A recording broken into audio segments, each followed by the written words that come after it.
뾰로롱 안녕하십니까. 자, 박상희 교수님, 백다희 아나운서, 혹시 저희 3명 남자들을 위한 선물 오늘 준비하셨나요? 오늘 진짜 너무한다. 진짜 한 마리 해라 좀. 나도 안 줘, 캔디. 그러니까. 저는 나중에 드릴게요. 저 진짜 진짜 처음 시작부터 이거. 자, 진실 추적자 사건 반장 시작합니다. 이 배구 여제 김연경 선수가 깜짝 은퇴를 선언했습니다. 어제 경기 직후 숨은 선수 인터뷰를 하면서였죠. 자, 그리고 오늘 오전 본인 유튜브 채널에서도 공식 발표를 했는데요. 그 장면 잠깐 만나보시죠. 올해를 마지막으로 은퇴를 합니다. 최고의 기량이 있을 때 내려오고 싶다라는 생각이 항상 컸기 때문에. 그러니까 박수 칠 때 떠나라, 뭐 그런 거군요. 자, 김연경 없는 한국 여자 배구 상상이 잘 안 가는데 아무튼 올 시즌 잘 마무리하시길 바랍니다. 자, 오늘 출연자 소개해 올리죠. 자, 빈손으로 온 백다희 아나운서, 박지훈 변호사. 역시 빈손인 박상희 한국연희사이버대 교수, 김은배 전 서울청 팀장 나오셨습니다. 안녕하세요. 안녕하세요. 자, 영상 보여주시죠. 자, 우리 집 양이 망고는 사람 말을 알아들어요. 한번 보실래요? 망고 오른손, 옳지, 왼손, 옳지, 잘했어. 아우, 신기하죠 하신 이현주님, 좋습니다. 자, 몬트리올에 스노우스톰이 와서 온 도시가 마비됐어요. 창밖에 저기 눈 쌓인 것 좀 보세요 하신 양윤서님. 자, 아주머니 두 분이 서울 신월동 호수공원 울타리 넘어가서 쇼핑백 가득 산수유를 막 따더라고요. 진짜 왜 저러고 사니 하신 최영아님. 나이 50 넘어서 3월에 만학도 이 대학생이 됩니다. 큰딸 채림이랑 기념으로 강릉 여행 왔어요 하신 심수연님. 인천 송도의 이경아님, 정예은님 모두 사랑합니다. 자, 그리고 한 가지 전해드릴 게 있는데요. 오늘 빈손으로 온 이 백다희 아나운서가 세상에 한국 아나운서 연합회가 주최하는 2024년 한국 아나운서 대상 시상식에서 사건 반장으로 시사 부문 수상자에 선정됐다는 반가운 소식도 조금 늦게 전해드렸습니다. 축하드리고요. 자, 재미는 물론 의리로 함께하는 아세사와 뉴스에이 치르고! 대한민국과 전 세계 동포 가족 여러분의 시선을 모아서 출발합니다.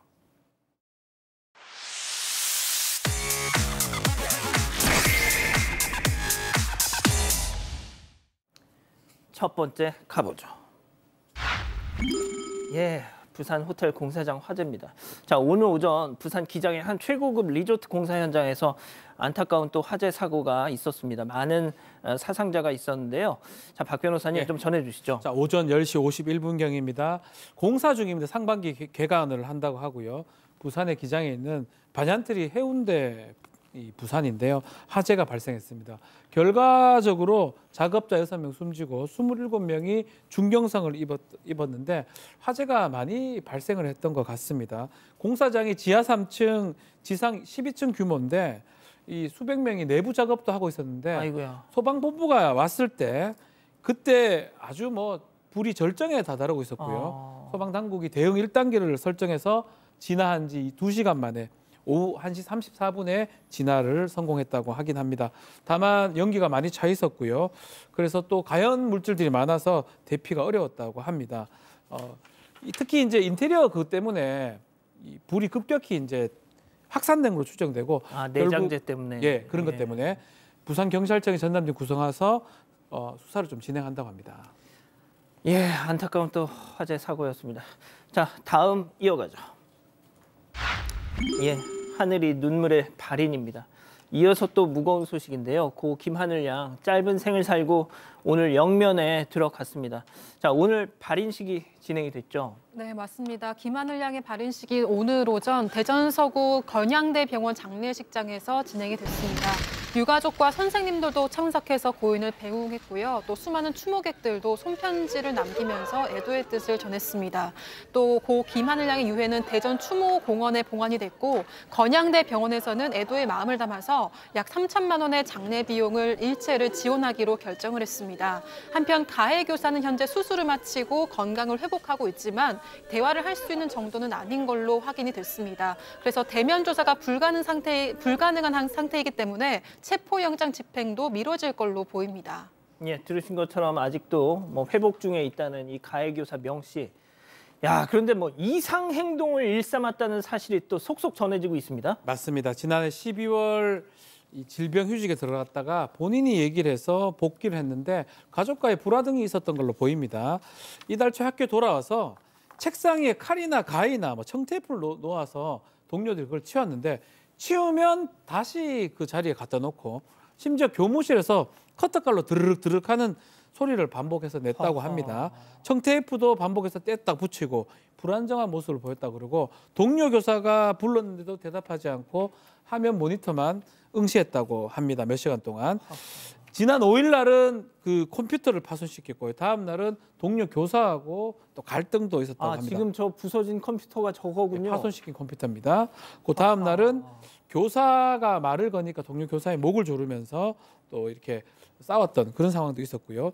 결국은 출근하지 말라라고 권고를 받았고 그 이후에 이런 살인 사건을 저질렀는데 일단은 계획 범행에 무게를 두고 경찰은 수사를 진행한다고 하는데요. 압수수색 다 했습니다. 더 분석을 하고 한편 프로파일러 5명도 이 현장에 투입해서 범죄 행동을 파악한다고 합니다. 알겠습니다. 예, 다음 이어가죠. 담배 한 개비까지 농락입니다. 자, 믿었던 손님에게 배신을 당했다는 사방 가족의 제보 영상으로 만나보시죠. 자, 고양이 카페 안으로 한 남성이 들어왔어요. 카페 입장료를 계좌이체한다는 말에 자, 이 사장님이 직원분이 알려줍니다. 그런데 메뉴판을 보면서 이거저거 막 주문을 해. 그런데 갑자기 머리를 쥐어뜯어. 아이고, 제 계좌가 묶였어. 이체가 안 됩니다, 사장님. 자, 사정을 들은 사장님, 만약한 사장님. 아유, 그러면 일단 들어오세요. 왠지 느낌 싸하지만 그렇게 저렇게 한참 양이들 옆에서 행복한 시간을 또 막 만지작 쓰다듬고 하면서 이놈저놈 쏟아들면서 막 행복한 또 시간을 보내. 일단 양이들은 눈치챘어. 자, 그런데 말이죠. 사장님 계좌 이체할게요 했는데 하면서 가는가 하더니 다시 돌아왔어. 근데 사장님 혹시 담배 피우세요? 라는 말에 사이좋게 사장님과 가게 바깥으로 나가는데요. 주랭랑 친 것도 아니고 같이 담배 피우러 나갔다면 문제가 없을 것도 같은데. 네, 지난 10일 오후 경기 화성시에 있는 고양이 카페에서 벌어진 일입니다. 저 사람 저렇게 뭔가 고양이들이 있는 카페에 가가지고 놀고 싶었는지 와서 제 계좌가 결제가 이체가 안 되게 묶여서요. 지금 점심시간이라서 우체국이 영업을 하질 않아서요. 막 이런 얘기를 했어요. 그래서 사장님께서 믿고서 그럼 들어가서 고양이들하고 놀다가 나중에 계좌 이체를 해라라고 얘기를 해서 2만 원어치 간식도 사고 자기 음료수 사고 이래서 이제 시간이 지났는데 조금 있다가 이체하겠다고 나가면서 그냥 담배도 한 커피 좀 빌려달라고 그래서 같이 나갔어요. 담배까지 빌려서? 그러니까요. 거짓말을 할 거 고양이를 좋아하는 사람 중에 저렇게까지 거짓말하면서 고양이 없습니다. 좋아하는 사람 별로 없는데, 네, 그죠? 그러고 나서 우체국에 들어가는 걸 보고 사장님은 계좌 이체하려니 하고 믿고 들어오셨는데 지금까지도 계좌 이체는 없습니다. 세상에. 저 연기를 하려고 우체국까지 가는 연기를 했어. 자, 그런데 팀장님, 보통 먹튀들은 저희가 자주 전해드렸지만 보통 혼자 담배 피우러 나간다고 했다가 도망가는데 그래도 이 인간은 담배까지 같이 빌려서 피우고 튀었습니다, 세상에. 그렇습니다. 제보자 입장에서는 남성이 담배를 빌린 거에 대해서 우롱당했다고 생각해서 괘씸하고 화가 났는데 더구나 카페를 이용할 당시에 본인의 휴대폰 배터리가 없다고 하면서 가게에 있는 보조 배터리를 빌려 간 거예요. 그런데 보조 배터리를 반납하지 않고 사라졌기 때문에 이 건에 대해서는 카페 사장을 기망해서 재물을 편취했기 때문에 사기죄로 적용될 가능성이 매우 높고요. 이 카페 사장 입장에서 볼 때는 저 남성이 상습범일 수도 있다. 그러니까 다른 가게도 피해를 줄 수 있겠네라고 생각해서 경찰에 신고를 했다고 합니다. 그리고 요즘 불황이라서 자영업자가 힘든데 이렇게 뒤통수를 치면 되겠냐라면서 아쉬워했는데 자영업자분들 힘듭니다. 이런 행동하시면 절대로 안 되는 거죠. 예, 좋습니다. 예, 마지막 사연으로 이어갈게요. 예, 까칠한 장인어른입니다. 자, 집단 지성의 판단을 받아보고 싶으시다면서 제보해 주신 사연 함께 들어보시죠. 안녕하세요. 장인어른 때문에 너무 괴로운 50대 남성입니다. 저희 부부는 2년 전에 만나서 50이 넘은 늦은 나이에 살림을 합쳤어요. 아내는 외동이고 일찍 사별한 장인어른과 단둘이 살고 있었는데 지금은 혼자 지내고 계십니다. 그래서 저희가 틈틈이 처가에 가서 장인어른을 챙겨드리는데요. 그런데 유독 저에게만 잔소리를 하세요. 집에 들어가면 바닥과 얼룩을 다 닦고 난 걸레를 주시면서 발을 닦으라고 하십니다. 오히려 발이 더러워지니까 제가 발 닦고 와서 괜찮아요 하고 말씀드리면 그 발로 집안을 돌아다니기만 해봐 이렇게 얘기하세요. 최근에는 장인어른 생신을 맞아서 제가 직접 요리를 해드리기도 했는데요. 그런데 요리하는 내내 주변에 기름 튄다, 채소는 그렇게 써는 게 아니다, 정리하면서 요리해라 이러시면서 옆에서 계속 잔소리를 하시는 겁니다. 그리고 기온이 영하인 날씨인데도 보일러를 절대 안 트세요. 요리하다가 발이 시려서 동동 구르고 있어도 못 본 척 하시더니 나중에야 방석을 슬쩍 내어주셨습니다. 제가 못마땅하신 건지 아내한테 얘기를 해봐도 아내는 아버지 나이가 많으시잖아, 당신이 이해해줘라고만 하더라고요. 앞으로 감당해야 될 걸 생각하면 앞이 캄캄합니다. 주변 사람들은 다 제가 아깝다고 하더라고요. 하지만 늦은 나이에 천생연분처럼 잘 맞는 아내를 만났는데 아내가 마음에 걸려요. 더 늦기 전에 도망치는 게 맞는 걸까요? 자, 기다리고 기다리셨던 부처 핸즈업타임 유튜브 JTBC 뉴스 채널 사건반장 독립 채널에서 7천여 분의 우리 가족 여러분들 함께하고 계신데요. 채팅창에 OX로 함께 참여해보시죠. 먼저 사연자 사유입니다. 아니 장인어른 제 나이도 이제 50입니다. 별이 5개. 아니 100년 손님까지는 아니어도 아니 사위 어려운 줄도 좀 아시고 제 나이에 맞는 대접도 해주셔야죠. 걸레 발을 닦으라뇨. 제발 무 좀 한번 걸리지 않은 깨끗한 발입니다. 무남동녀 외동딸 아까우신 건 알겠지만 아니 상의 봐서라도 저한테 이러시면 안 되죠. 솔직히 동그라미. 아, 이 구도 좋습니다. 오늘 좋아요. 자, 다음 장인어른이에요. 뭐 별이 5개니까 나이 대접을 해줘. 내가 목말이라도 태워주리. 이봐 김서방, 난 8개야. 아이고 참, 이 나이에 하랩이 혼자 이만큼이라도 유지하고 살려면 얼마나 부지런하고 아등바등 해야 하는지 자네 알긴 아는가? 이것도 다 자네랑 상희한테 짐되지 않고 살려고 이러는 거야. 이거 수렁털이구만 X입니다. 교수님부터 달려볼게요. 네, 저는 솔직하게 얘기해도 돼요? 아이 그럼요. 아이 방송은 솔직하게 하셔야죠. 이 어르신도 좀 까칠한 거는 맞는 것 같은데 저는 오늘 고민하시는 이 고민남도 까칠하신 것 같아요. 진짜? 왜냐하면은 네, 이 어르신이 물론 피곤하시겠죠. 그런데 아까 얘기하신 것처럼 80이 넘으셨는데 이렇게 혼자서 살림하시고 이렇게 열심히 아끼셔가지고 막 보일러도 안 트시고 막 깨끗하게 하시려고 그러면 사실 고마운 수도 있는 거거든요. 정말로 막 여기 와서 병원 가자, 뭐뭐 해달라 이러시는 분들도 꽤 계시는데 근데 이게 정말로 못마땅하시고 또 나아가서 제가 X를 크게 들은 이유는 사람들이 나를 더 아깝다고 한다.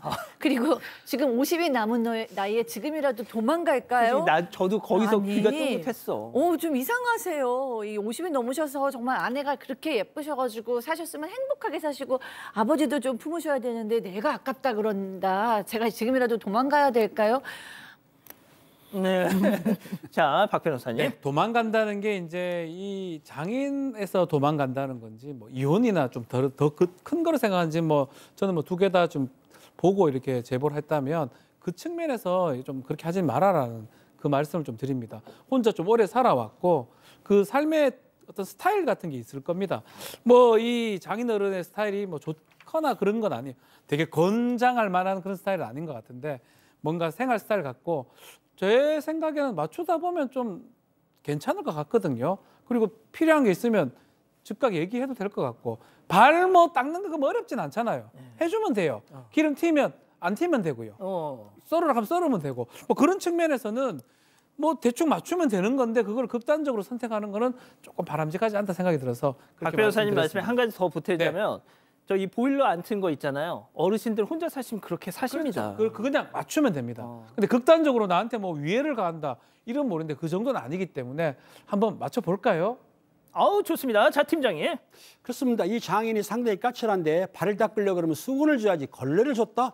이건 아닌 거고요. 제가 보기에는 요즘 세대는 사위 사랑은 장모가 아니고 사위 사랑은 장인인데 이 장인 양반이 가장 중요한 거 잔소리. 이거 잔소리 좋아하는 사람 아무도 없어요. 박 교수님 잔소리 좋아합니까? 싫어합니다. 그렇죠. 잔소리가 중요한 거예요. 그래서 이 사위 입장에서는 이혼한다는 생각보다는 그 장인한테 약간 압박을 가하는 거잖아요. 저 같아도 이렇게 장인이 잔소리하게 되면은 당연히 따져야 되겠죠. 그래서 이혼은 안 하시더라도 장인어른한테 확실하게 말씀을 하셔서 이 불화를 풀어야 됩니다.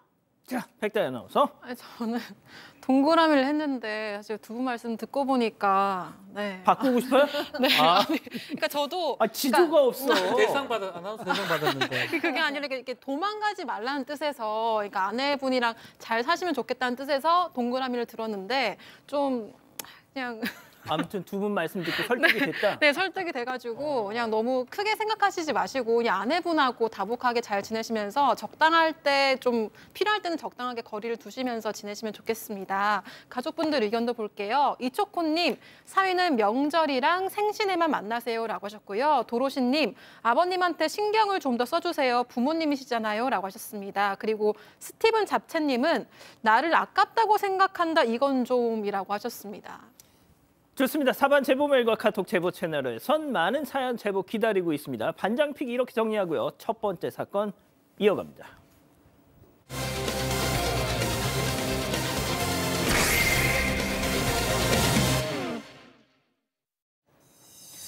서울 강남의 한 단독주택 마당에 건장한 남성들이 90도 인사를 하면서 들어섭니다.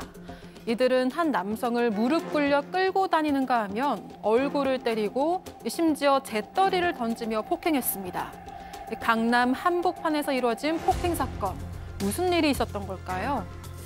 자, 박 교수님, 지난해 여름 한 사업가를 알게 되면서 지금까지 악몽 같은 시간을 보내고 있다는 분의 제보네요. 네, 그렇습니다. 제보자는 건설업자십니다. 아는 사람의 소개로 어떤 사업을 하는 사람을 만났어요. 근데 그 사업을 하는 사람은 여러 가지 사업을 하고 있다라고 얘기를 했어요. 그런데 내가 저기 큰 지하의 공간이 있는데 그 공간을 다 스크린 골프장으로 만들고 싶다. 그러니까 그 공사를 좀 맡아달라라고 얘기를 했어요. 2억 5천짜리 공사였는데요. 7월에 시작해서 8월 초에 공사를 다 마무리했다고 합니다. 자, 공사 끝났어요. 사업가한테 이제 그 공사비 좀 주시죠 했답니다. 그런데 이 사업가 계속 이런저런 핑계를 대면서 돈을 안 줘. 자, 그 과정에서 이런 얘기를 했다는 겁니다. 체크포인트 짚어보죠. 나 건달이야. 자, 들어보시죠. 내가 뭐 띄어먹냐 이거 주는데 뭐 골프 치러 나와 있는 걸 어떻게 하냐 뭐 하나 하는데 내일 되면 또 내일 되면 내일 계속 이제 그런 얘기가 나니까 저도 아니 그러면 계속 공치러 가시면 저희는 돈을 언제 받냐 그랬더니 이제 너 뭐라 그랬어 이제 하면서 이제 그때 자기가 주식폭력 빼라고 하더라고요.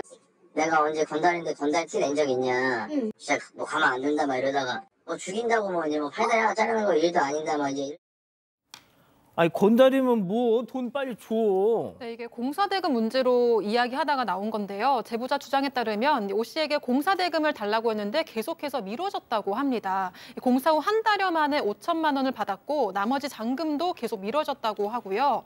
골프를 치러 왔다고 하거나 다음 주에 주겠다. 회사에서 돈 나오면 주겠다 이렇게 미뤄졌다고 합니다. 계속 골프 핑계를 대서 제보자가 공 치러 가시면 언제 돈 받냐 이렇게 얘기를 했는데 그랬더니 너 지금 뭐라고 했어? 나 조폭이고 너 팔다리 자르는 건 일도 아니야. 이렇게 이야기를 했대요. 제보자는 처음에는 돈 주기 싫어서 조폭 이야기를 하면서 협박하나 보다 이렇게 생각했지만 진짜 맞다면 신고해야겠다 싶어서 주변에서 대표님이 마약 집행유예, 사기 집행유예 받았다는 이야기도 들었다. 제 돈만 주시면 된다. 돈 못 받으면 제 생활에도 타격이 있다. 이렇게 얘기했다고 합니다. 여러 차례 통화를 하면서 서로 욕설을 주고받기도 했는데요. 그러던 어느 날 오 씨가 내가 있는 곳으로 와서 욕한 부분을 사과해라. 그러면 잔금을 주겠다. 이렇게 얘기했다고 합니다. 야, 너 강남에 한 사무실 주소 찍어줄 테니까 여기로 와. 그리고 사과하면 내가 잔금 다 치러줄게. 가겠죠. 가야죠. 돈 받아야 되니까요. 강남 한복판에 있는 그 찍어준 사무실 단독 주택입니다. 그쪽으로 갔다고 합니다.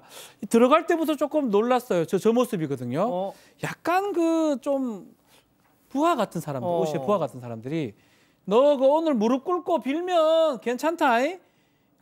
그렇지만 욕설한 거는 좀 사과하겠지만 무릎은 못 꿇겠다 얘기를 했다고 하고요.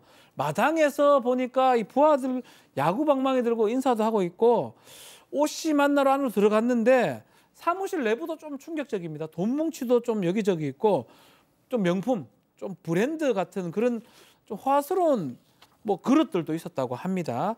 그래서 이제 오 씨를 이제 만났는데 이 제보자한테 너 지금 내 마약한다고 했냐 이렇게 얘기를 했다고 해요. 예. 하니까 아유 제가 그게 아니고요. 소문을 좀 들었습니다. 제가 했는지 안 했는지 어떻게 알겠습니까? 라고 하면서 그 2억 정도 줄 수 있냐라고 다시 물음을 하니까 오 씨가 이거 안 되겠다. 쟤 끌고 가! 지하실로 라고 했다고 합니다. 아니 무슨 욕설 한마디 한 걸 가지고 무릎을 꿇라고 하고 말이죠. 자, 근데 아까 잠깐 보셨지만 어떤 지하실로 이렇게 내려가는 거 보셨을 겁니다. 거기 감금된 채 이 조폭 간부라는 오 씨 그리고 부하들에게 결국 이 제보자분은 무차별 폭행을 당했습니다.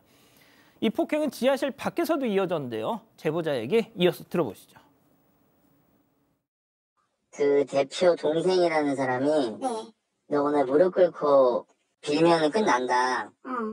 근데 제가 무릎을 못 꿇겠습니다. 이렇게 얘기를 했거든요.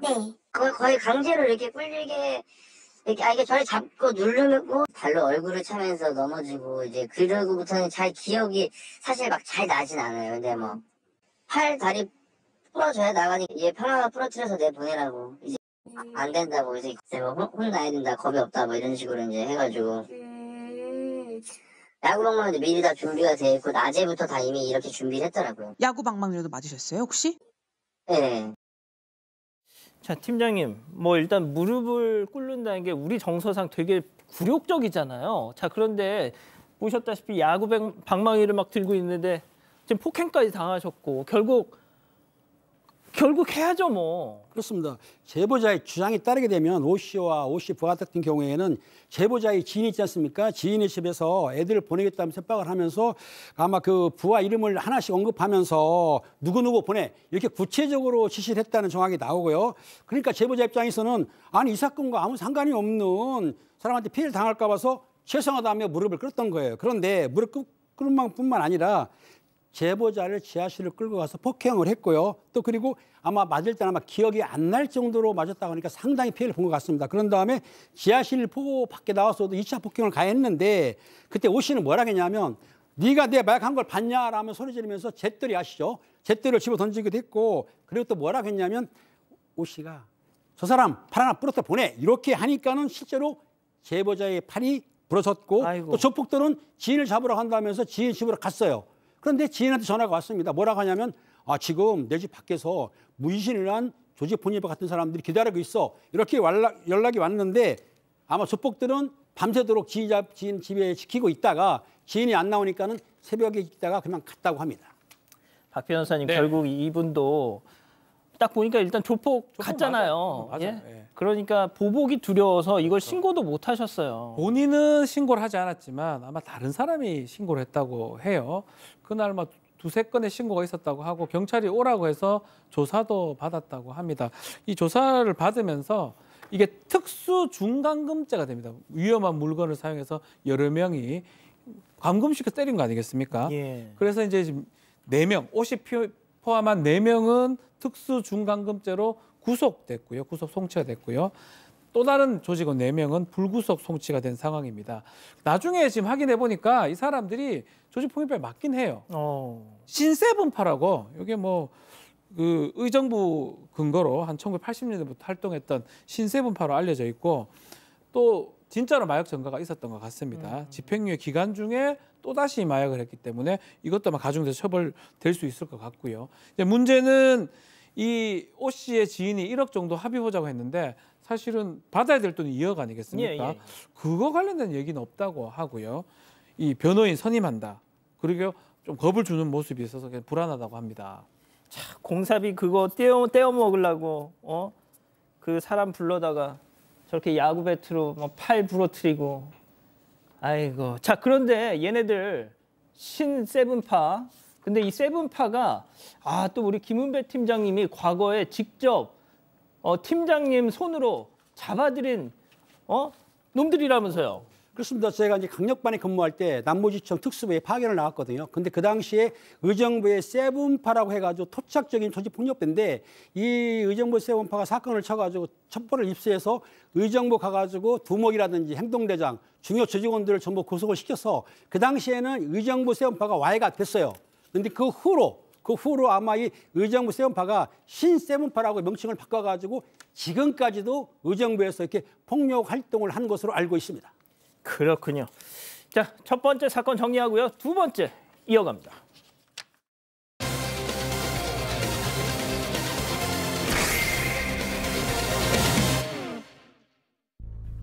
지난해 전통시장에서 과속하다 13명의 사상자를 낸 70대 운전자가 불구속 상태로 검찰에 넘겨졌습니다. 운전자는 사고 직후 치매 진단을 받고 현재 요양시설에 입소 중인 걸로 파악됐습니다. 자세한 내용을 짚어봅니다.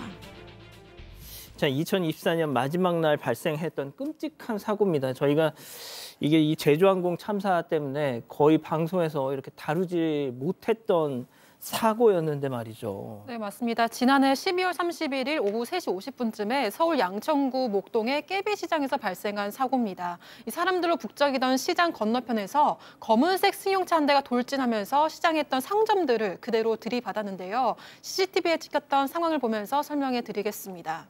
예, 보여주시죠.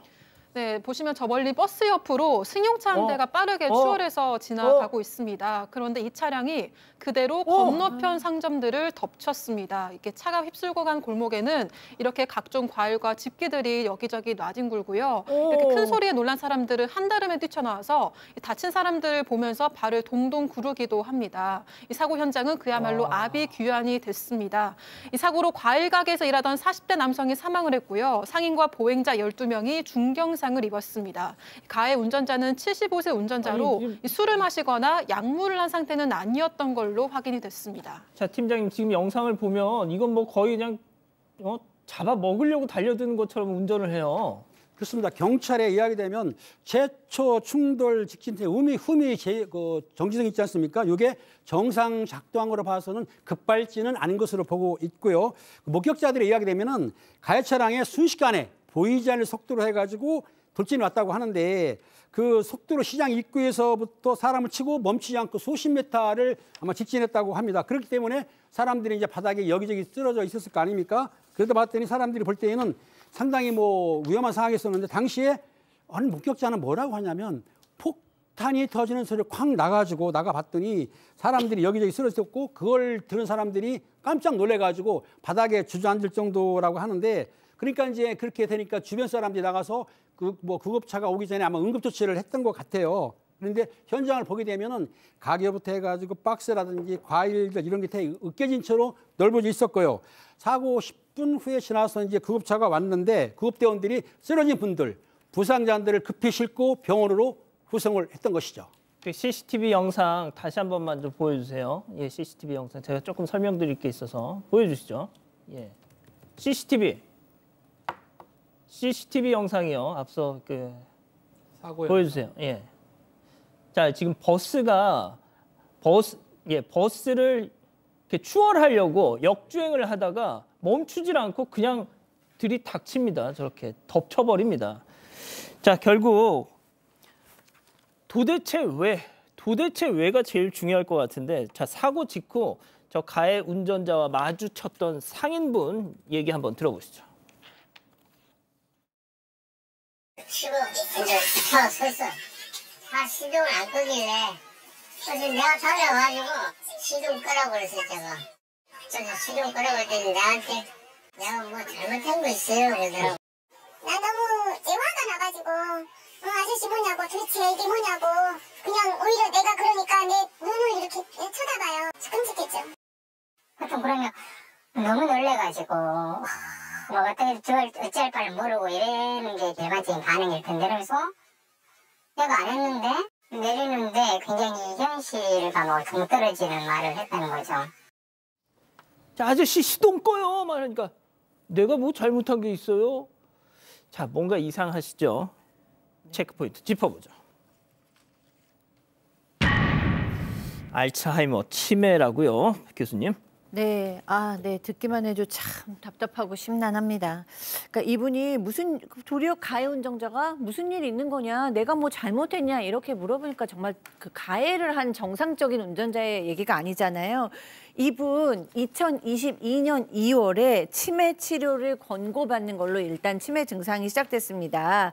그리고 2023년 11월에는 경도 인지장애를 진단을 받아요. 그래서 4개월 만에 약물 치료를 합니다. 여기서 더 이제 제대로 된 약물 치료와 이 뭔가 훈련 이런 것들이 있었어야 되는데 2024년 2월에 치료를 중단합니다. 그리고 12월 31일에 사고를 낸 겁니다. 그리고 2025년 1월에 보니까 초기 알츠하이머 치매 진단을 받고 요양병원에 입소를 했습니다. 처음에 2022년 2월에 치매 치료를 권고받았음에도 불구하고 7개월 후에 일종 보통 운전면허를 갱신을 해요. 그리고 이때는 73세였기 때문에 치매인지 선별 검사를 받지 않았다고 합니다. 자, 지금 보니까 치료 중단, 또 치매 약 복용도 중단, 무려 10개월 동안.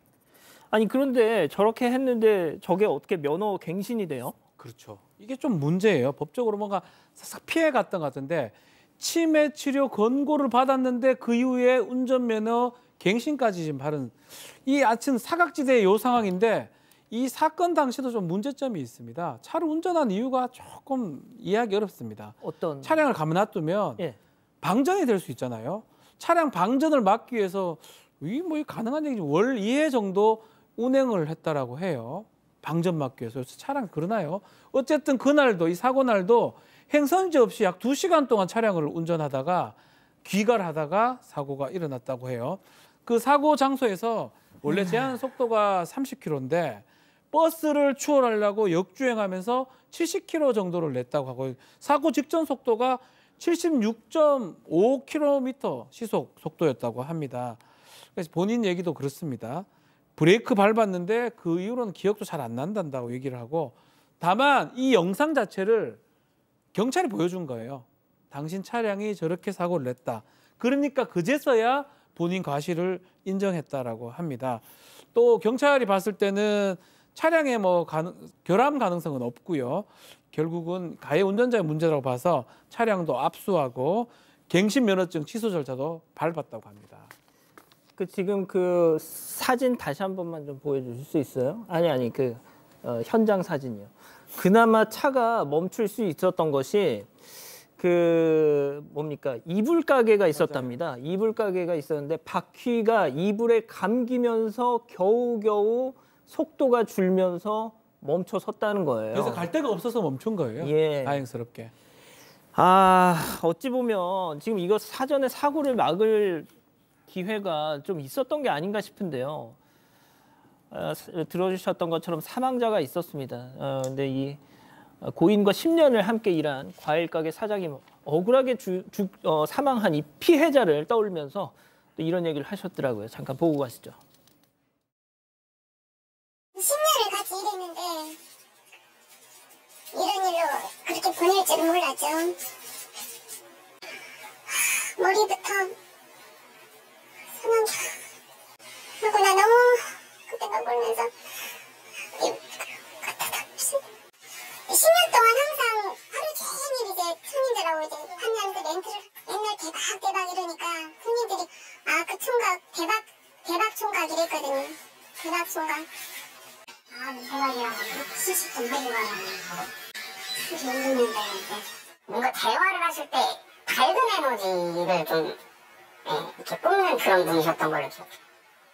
굉장히 열심히 삶을 성실하게 살아가는 사람이구나. 굉장히 안타깝죠.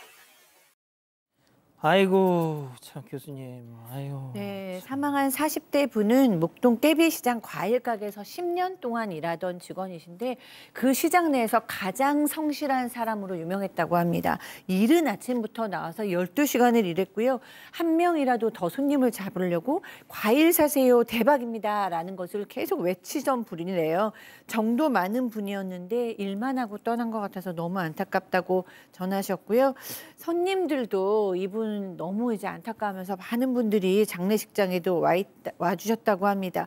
이분뿐만이 아니라 많은 또 피해자들이 아직도 퇴원을 못하고 있는 상태라고 합니다. 아, 그렇군요.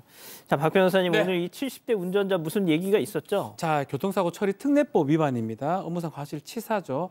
불구속 송치가 됐어요. 아마 건강 상태 부분도 좀 봤던 것 같아요. 다만 경찰이 알츠하이머 진단을 받았기 때문에 입원 치료는 필요하다고 봐서 지금 이 운전자 요양시설에 입소해서 생활을 하고 있는 상태고, 또 다만 이게 뭐 심신장애까지는 보지는 않을 것 같은데 일단은 사고 당시 좀 기억을 못하는 거 제외하고는 진술은 다 했던 걸로 보입니다. 그래서 경도 인지 장애가 있기 때문에 더 이상 운전을 하면 안 된다라고 경찰 당부를 했고요. 치매 자체가 운전을 못하는 사유에 해당합니다. 도로교통법상에. 근데 이제 문제가 하나 있죠. 지금 계속 얘기를 하고 근데 있는데 왜? 운전면허 갱신할 때 치매라든지 뭔가 경도 장애가 있다 그러면 어떤 병원하고 좀 연계가 돼 있어야 돼요.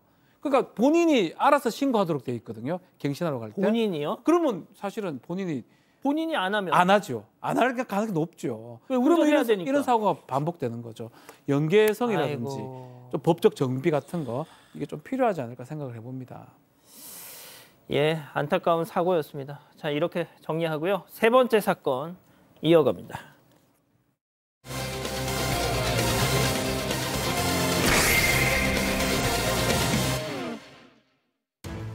중년의 남성이 카페에서 커피값을 내지 않고 떠났다는 제보가 들어왔습니다. 남성은 부적 같은 걸 보여주기도 했는데 천장에서 돈이 떨어질 거란 소리도 했다는 주장입니다. 황당한 사건을 따라가 봅니다. 저희가 여러 먹튀 사건 전해드렸지만 이번 사건 정말 탑3 안에 듭니다, 이거. 네, 제보자는 경남 진주에서 디저트 카페를 운영을 하고 있습니다. 그리고 사건은 지난달 24일 설 연휴 바로 직전 금요일에 일어났는데요.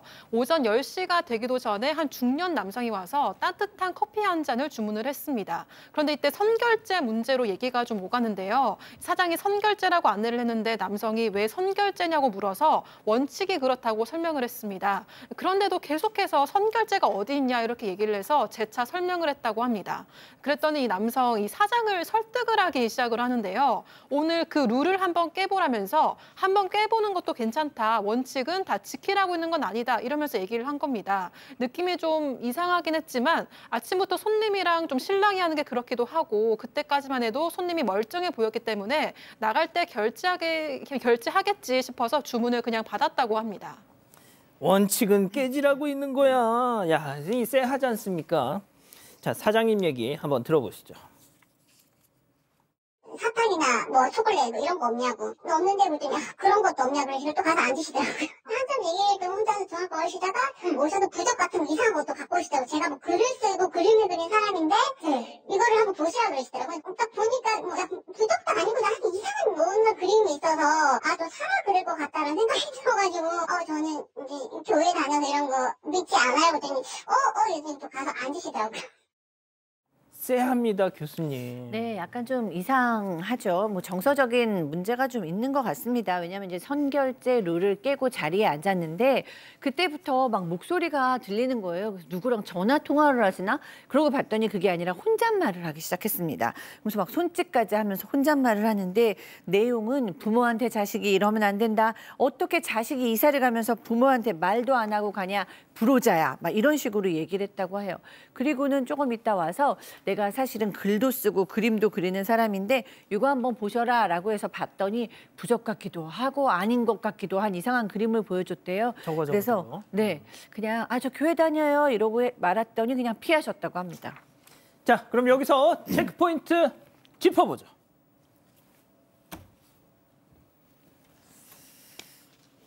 나머지는 주인장 가지쇼. 이게 무슨 얘기인지 사장님 얘기 직접 들어보시죠. 제가 지금 나가는데 1시간 후에 돈이 떨어진다. 10,000원짜리가. 네, 그러면서 이제 나머지 2,900원 커피값 하시고 나머지 남는 걸로 사장님 가지세요 그러시더라고요. 약간 팁 주듯이 그냥 선심 주듯이 엄청 선심 주듯이 가지라 그러시더라고요. 자기가 준 돈 하나도 없잖아요. 없어요. 그래서 아무것도 없어요. 그래서 어떻게 감사하다 그랬더니 네 그러면서 막 손 이렇게 하시면 가시더라고요. 박 변호사님, 예. 하늘에서 10,000원이 떨어지면 그 커피값하고 잔돈은 또 가지랍니다. 그러니까 본인이 나가면서 좀만 있어봐라. 조금만 지나면 하늘에서 1만 원이 1시간 뒤에 떨어지니까 그거 중에 남는 돈은 사장님 가지세요라고 하면서 나갔다고 너무 당당하게 이렇게 얘기를 했다고 해요. 그래서 사장님 입장에서 이 말이 되나? 지금 천장을 가리키네. 가리켰어요. 그래서 참으면서 이렇게 들었다고 하는데 고마워요 하니까 갑자기 경례 비슷하게 하면서 인사를 하고 자신 딴에는 쿨하게 그 자리를 떠났다고 합니다.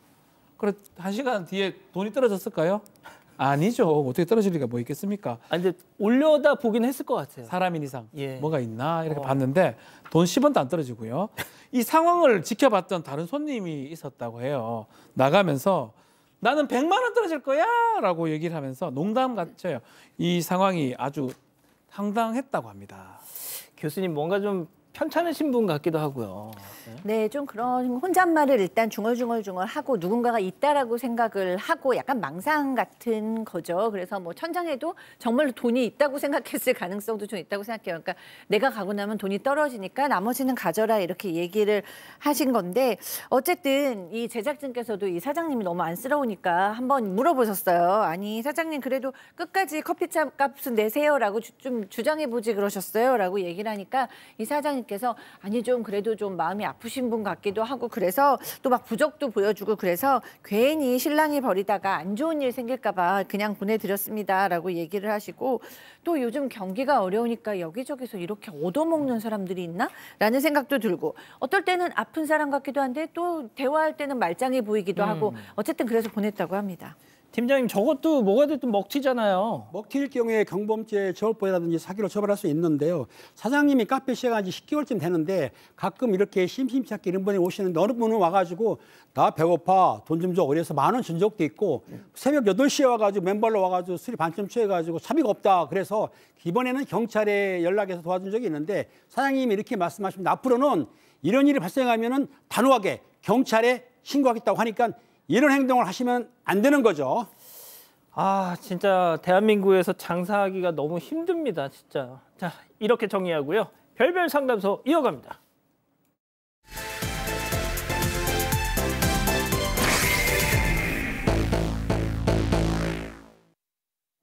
가족들과 식사를 마친 여성이 설거지를 하러 수도꼭지를 틉니다.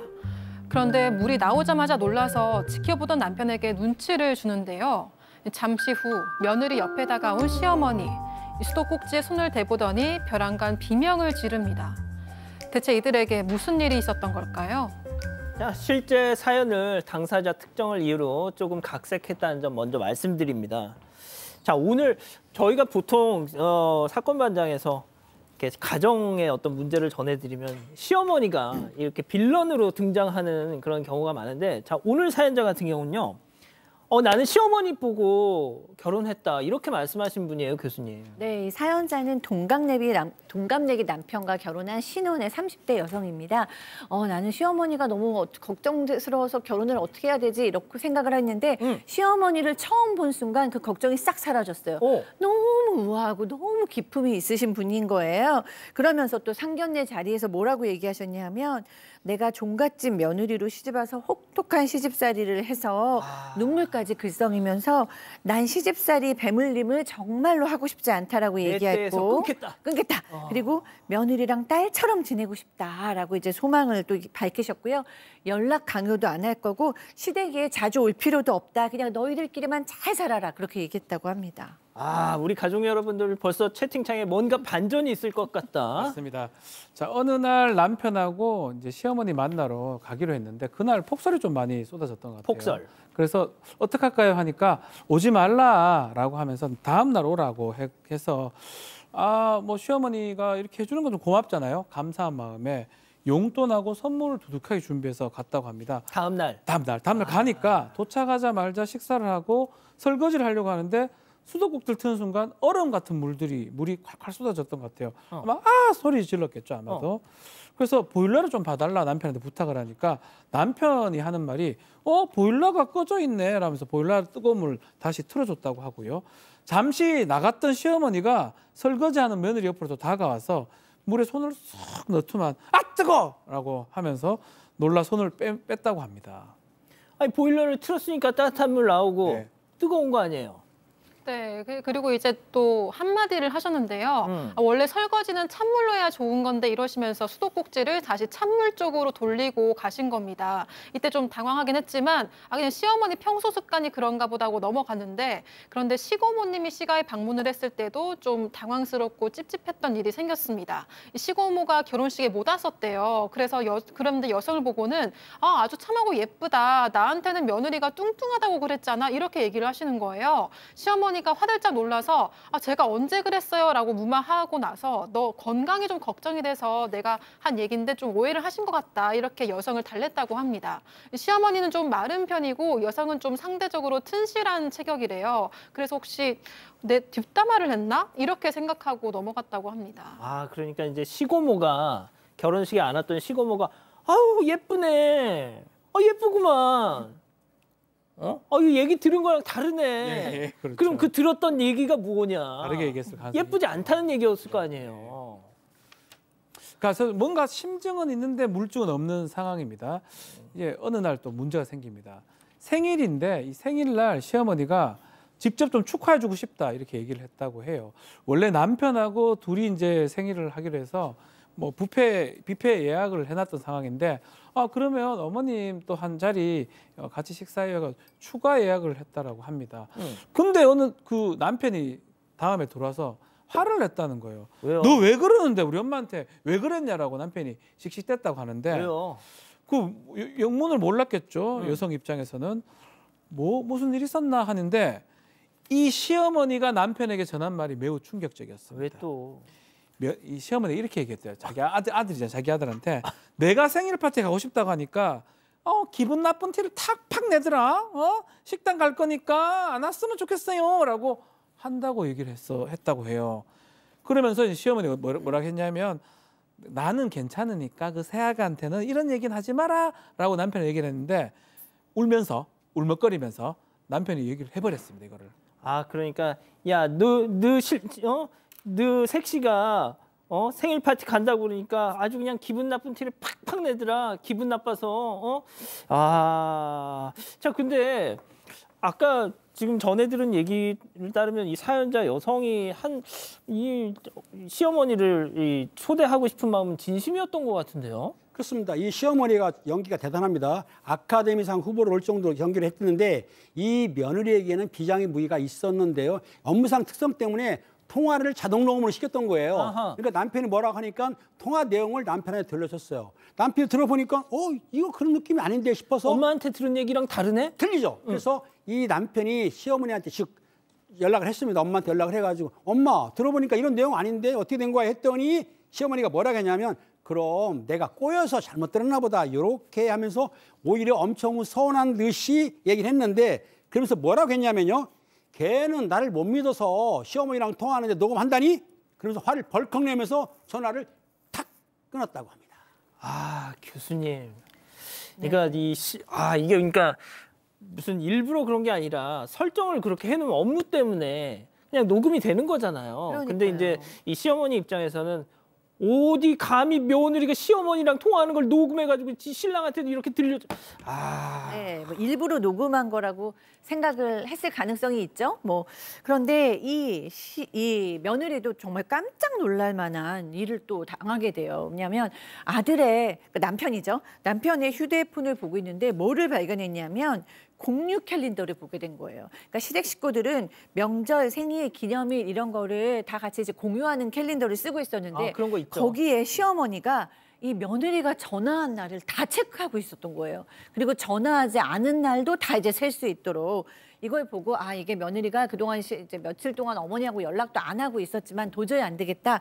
그래서 시아버지께 연락을 합니다. 그래서 시아버지께 자초지종을 물어보니까 시아버지께서 그 시어머니 생일 때부터 시어머니가 마음이 좀 안 좋아졌던 것 같다. 내가 여태까지 얼마나 밥을 했는데 나는 이제 시어머니가 되고 나서 며느리한테 밥 한 끼 못 얻어먹냐 이렇게 얘기를 하면서 그럼 다음에 며느리 생일 때 한번 얻어먹어봐야겠다라고 하셨대요. 그런데 이제 그것도 안 되니까 이제 더 화가 나셨던 거죠. 그러니까 시어머니는 며느리가 차려주는 밥을 먹고 싶었는데 그 계획이 어그러지자 저렇게 좀 화가 났던 겁니다. 자, 그래서 억울했던 며느리가 시댁으로 찾아갔는데요. 시어머니 역할의 박사인 교수, 며느리 역할의 백다희 아나운서, 시아버지 역할의 박지은 변호사 준비했습니다. 별별 극장 레디 액션! 어머니 정말 왜 그러세요? 분명히 어머님이 폭설 때문에 나중에 오라고 하셨잖아요. 예, 너 내가 계속 지켜봤는데 눈치가 없어도 너무 없더라. 내가 음식 다 할 거 알면서 아주 늦지막히 나타나더라. 어머니 그럼 제가 식사 차리길 원하셨으면 그냥 솔직하게 얘기하시지 왜 이런 식으로 하시는 거예요? 내가 시어머니 체면이 있지 없어 보이게 그걸 내 입으로 꼭 얘기해야겠니? 아니 며느리한테 밥 한 번 얻어먹기가 이렇게 힘들어? 아하이 참 맞지않아. 이거 뭐 하는 소리고 이거 난리고.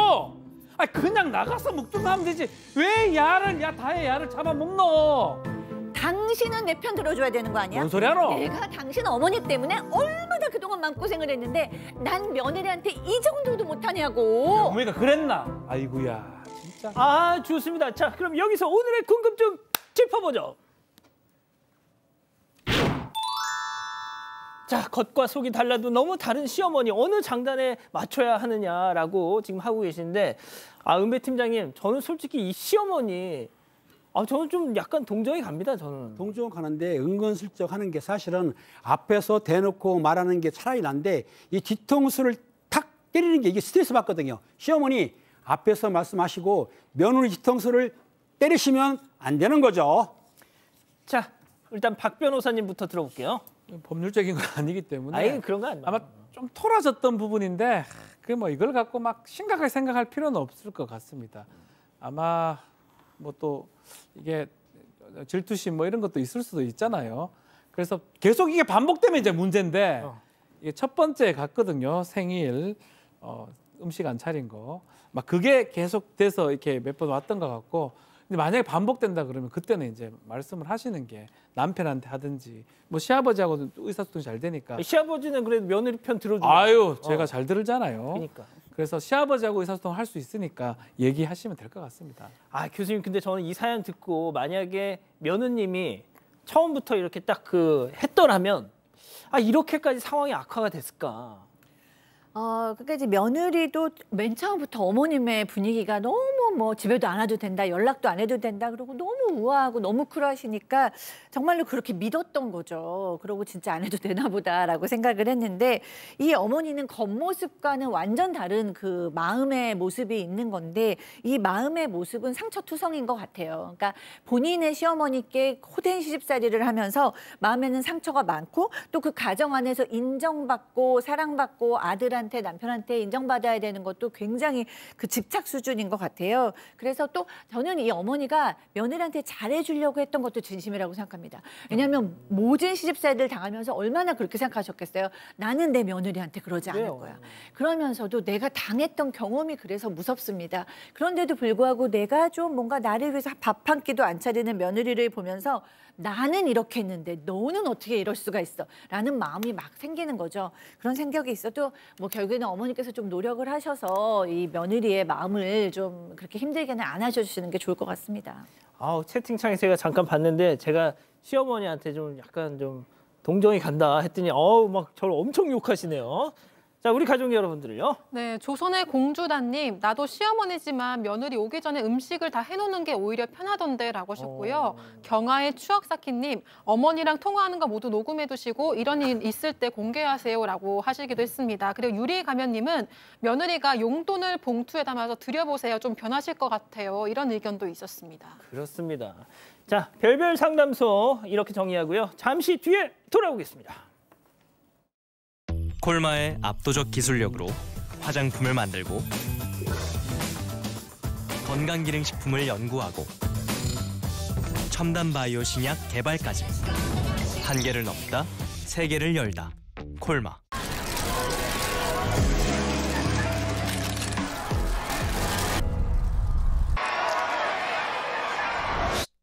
더 놀라운 건 지금부터야. 레드카멜리아 추출물을 함유한 포뮬러가 피부를 효과적으로 케어해줍니다. 하나의 에센셜 크림. 날마다 피부는 더욱 탄탄해 보이며 어린 생기로 빛납니다. 새롭게 선보이는 플럼핑 효과. 님의 호환 샤넬 크림. 껌! tonight's morning and I have an espresso coffee.